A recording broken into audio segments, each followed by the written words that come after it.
আমার নাম কালী।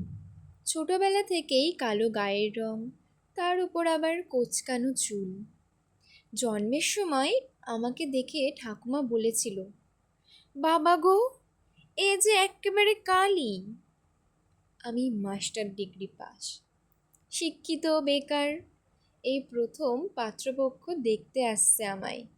মুখে মেকআপ, চোখে মোটা করে কাজল, আর কপালে একটা কালো টিপ, আর ঠোঁটে হালকা লিপস্টিক। মায়ের একটা লাল হলুদ শাড়ি পরেছিলাম।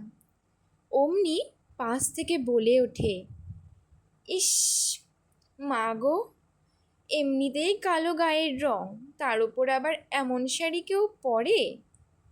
আর বসে থাকা সম্ভব হলো না। বলে উঠলাম, আপনার নাতিও তো যথেষ্ট কালো। এমন সময় পাত্র বলে ওঠে, সময় পাল্টাচ্ছে ঠাকুমা।